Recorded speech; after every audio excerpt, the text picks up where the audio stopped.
Publicity stunt या emotion, Neha Kakkar ने पहले किया ब्रेक का ऐलान, फिर डिलीट कर दिया अपना पोस्ट। अजय देवगन की नई फिल्म बाल तानाजी का फर्स्ट लुक हुआ वायरल, एआई के इस्तेमाल से नाराज हुए लोग। रिलीज से पहले ही सनी देओल की फिल्म बॉर्डर 2 का हुआ जलवा, धुरंधर को भी पछाड़ा। खबरों में आगे बताएंगे आपको। लव एंड वॉर की रिलीज को लेकर सस्पेंस हुआ खत्म।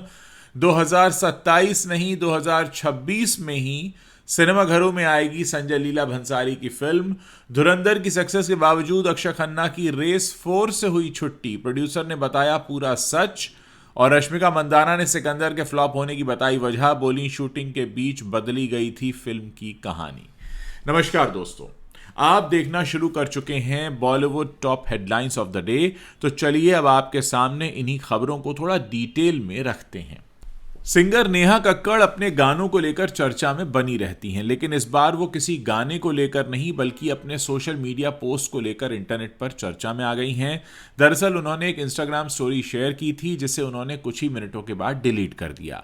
हालांकि तब तक उनके इस पोस्ट के जो स्क्रीनशॉट्स हैं वो वायरल हो चुके थे और फैंस के बीच अटकलों का दौर शुरू हो गया था। नेहा ने अपनी स्टोरी में लिखा था, जिम्मेदारियों, रिश्तों, काम और इस वक्त जो भी मेरे दिमाग में है सबसे ब्रेक लेने का समय आ गया है। मुझे नहीं पता कि मैं वापस लौटूंगी या नहीं। Thank you. इससे पहले कि लोग इस इमोशनल पोस्ट का सही मतलब समझ पाते, नेहा ने दूसरी स्टोरी शेयर की जिसमें उन्होंने मीडिया और पेपराजी से प्राइवेसी का सम्मान करने की अपील की। उन्होंने लिखा, मैं पेपराजी और फैंस से रिक्वेस्ट करती हूं कि मुझे बिल्कुल भी कैप्चर ना करें, मेरी प्राइवेसी का सम्मान करें और मुझे इस दुनिया में आज़ादी से जीने दें। कुछ ही मिनटों में ये दोनों स्टोरीज डिलीट कर दी गईं, लेकिन तब तक सोशल मीडिया पर यह चर्चा का विषय बन चुकी थी। नेहा की इस पोस्ट के पीछे की कोई वजह साफ नहीं है, लेकिन माना जा रहा है कि इसका कनेक्शन उनके हाल ही में आए लॉलीपॉप गाने से हो सकता है। ये गाना 15 दिसंबर 2025 को रिलीज हुआ था, जिसमें उनके भाई टोनी कक्कड़ भी साथ में नजर आए थे, लेकिन सोशल मीडिया पर इस गाने को काफी ट्रोल किया जा रहा था। लॉलीपॉप गाने पर नेहा को काफी नेगेटिविटी और ट्रोलिंग का सामना करना पड़ रहा था। फिलहाल इस मामले को लेकर नेहा कक्कड़ की तरफ से कोई बात सामने नहीं आई है और अब नेहा का ये कहना है एक नए पोस्ट में कि ये सब कुछ जो उन्होंने लिखा था वो गलतफहमी की वजह से हो गया था।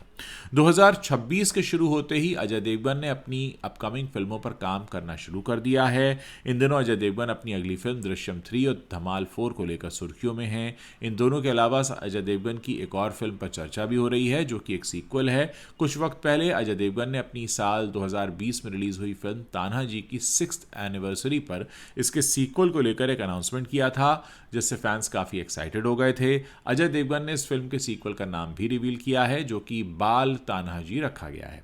अब अजय देवगन ने एआई फिल्म बाल तान्हाजी की पहली झलक दिखाते हुए अपने सोशल मीडिया पर एक वीडियो भी शेयर किया जो काफ़ी वायरल हो रहा है। बाल तान्हाजी में तान्हाजी की ही कहानी को आगे बढ़ाया जाएगा, बस फर्क इतना होगा कि इस प्रोजेक्ट को बनाने में जनरेटिव एआई टूल्स का इस्तेमाल किया जाएगा। हालांकि कई फैंस को अजय का मूव जहां शानदार लग रहा है, वहीं कुछ ऐसे भी हैं जिनको एआई से दिक्कत हो रही है, लेकिन फिल्म कैसी होगी ये तो खैर आने वाला वक्त ही बताएगा। 23 जनवरी को सनी देओल की most awaited film border 2 release होने जा रही है। इस फिल्म की टिकट 19 जनवरी से बिकनी शुरू हो गई हैं। ओवरसीज एडवांस बुकिंग खुलते ही विदेशों में फैंस के बीच फिल्म को लेकर जबरदस्त क्रेज देखने को मिल रहा है। शुरुआत के रुझान काफी शानदार नजर आ रहे हैं। ऑस्ट्रेलिया में बॉर्डर 2 की ओपनिंग डे प्री सेल्स ने वॉर 2 और धुरंधर जैसी बड़ी फिल्मों को भी पीछे छोड़ दिया है। रिपोर्ट्स के मुताबिक यहां फिल्म की टिकट बिक्री इन दोनों फिल्मों से लगभग दोगुनी है। कनाडा में सबसे बड़ी थिएटर चेन सिनेप्लेक्स ने अभी तक बुकिंग शुरू नहीं की है, लेकिन दूसरी सबसे बड़ी चेन लैंडमार्क सिनेमाज में सीमित शो होने के बावजूद अच्छे नतीजे सामने आ गए हैं। फिल्म के 2-3 शोज के लगभग 100 टिकट बिक चुके हैं। अमेरिका में भी यही रुझान देखने को मिल रहा है। हिंदी फिल्म दिखाने वाले सिनेमाघरों में 1 से 2 शोज में अच्छी बुकिंग हो रही है। जर्मनी में भी फिल्म को लेकर काफी उत्साह देखने को मिल रहा है। हालांकि भारत पाक युद्ध पर आधारित फिल्म बॉर्डर 2 का मिडिल ईस्ट में रिलीज होना मुश्किल माना जा रहा है। फिलहाल ओवरसीज में फिल्म का रोल आउट सीमित है, लेकिन आने वाले दिनों में जैसे जैसे शोज बढ़ेंगे वैसे वैसे बिक्री में भी तेजी आने की उम्मीद नजर आ रही है। बुक माई शो पर सीमित रिलीज से पहले ही 8,280 टिकट बिक चुके हैं। खास बात यह है कि शुरुआती प्री सेल्स दर्शकों में फिल्म को लेकर एक्साइटमेंट को दर्शाता है। अक्सर देखा जाता है कि जो फिल्में विदेशों में अच्छी प्री सेल्स करती हैं उनका असर घरेलू बॉक्स ऑफिस पर भी नजर आता है। इस साल कई बड़ी फिल्में सिनेमाघरों में दस्तक देने वाली हैं। उनमें से ही लोगों को बेसब्री से संजय लीला भंसाली की फिल्म लव एंड वॉर का भी इंतजार है। हाल ही में बताया जा रहा था कि मेकर्स ने फिल्म की रिलीज को 2027 में रिलीज करने का फैसला किया है, लेकिन अब असल जानकारी सामने आ रही है जिसमें कहा गया है कि फिल्म की रिलीज को आगे नहीं बढ़ाया गया है, बल्कि फिल्म इसी साल 2026 में रिलीज होगी। रणबीर कपूर, आलिया भट्ट और विकी कौशल स्टारर इस फिल्म की शूटिंग लगभग पूरी हो चुकी है। इंडस्ट्री से जुड़े सोर्स ने बताया है कि लव एंड वॉर के 2027 में रिलीज होने की खबरों का जो खबरें आ रही हैं वो गलत हैं। उन्होंने कहा कि फिल्म 2026 में रिलीज होने के लिए पूरी तरह से तैयार है। संजय लीला भंसाली ने अभी अभी एक गाने की शूटिंग भी पूरी की है और फिल्म के मेन सीन्स की शूटिंग तो उन्होंने पहले ही पूरी कर ली है, यानी इसी साल आपको 2026 में ये फिल्म देखने को मिल जाएगी। धुरंधर की ब्लॉकबस्टर सक्सेस के बाद अक्षय खन्ना की अगली फिल्म को लेकर अटकलें तेज हो गई हैं। वहीं रूमर्स फैले हुए हैं कि अक्षय खन्ना की रेस फ्रेंचाइजी के चौथे इंस्टॉलमेंट में एंट्री हो गई है और अब इन अफवाहों पर खुद निर्माता रमेश तौरानी ने चुप्पी तोड़ते हुए क्लैरिफिकेशन भी दे दिया है और पूरा सच बताया है। रमेश तौरानी ने पत्रकारों को बताया कि हमने अक्षय खन्ना से कॉन्टैक्ट नहीं किया है, इसकी कोई गुंजाइश भी नहीं थी। जब उनसे पूछा गया कि क्या अक्षय खन्ना को फिल्म में शामिल करने के लिए कहानी में बदलाव करने पर वो विचार कर रहे हैं, तो रमेश तौरानी ने साफ कहा, अक्षय खन्ना को रेस 4 में लेने का कोई विचार नहीं है। पहली फिल्म में उनके किरदार का एक्सीडेंट हो जाता है, उनकी कहानी वहीं खत्म हो जाती है। आपको बता दें कि अक्षय खन्ना ने रेस में विलेन की भूमिका निभाई थी। ऐसी अफवाहें भी हैं कि रेस 4 में सैफ अली खान की भी वापसी हो सकती है या सिद्धार्थ मल्होत्रा इसमें एक मुख्य भूमिका में दिखाई दे सकते हैं। हालांकि तौरानी ने इन दावों को भी खारिज कर दिया है।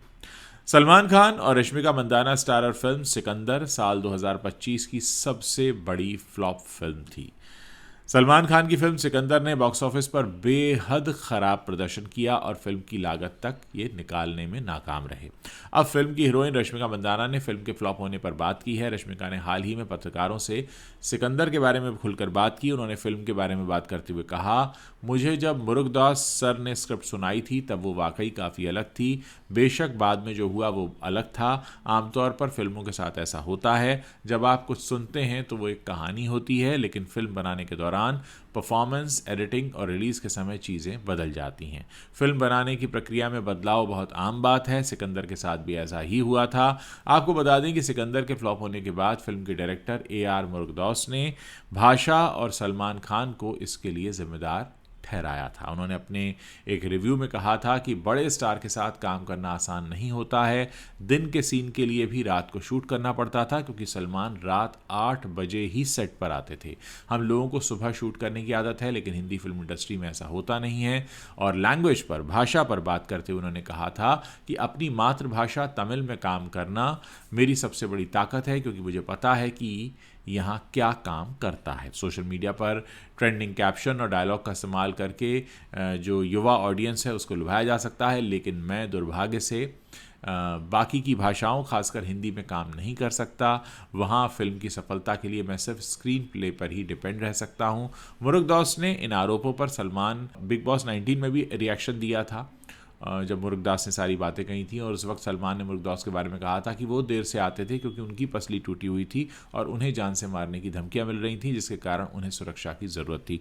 तो एक तरह से जो बातें मुरुगदास ने कही उसका जवाब सलमान खान पहले ही दे चुके हैं, लेकिन रश्मिका मंदाना का अब यह कहना कि कहानी अचानक बदली गई वाकई हैरान करता है कि क्या इतने बड़े स्टार के साथ, इतने महंगे बजट के साथ अगर फिल्म बनाई जा रही थी तो क्या उसकी कहानी को बीच शूटिंग में यूं ही बदल दिया गया, जिसका खामियाजा फिल्म को उठाना पड़ा।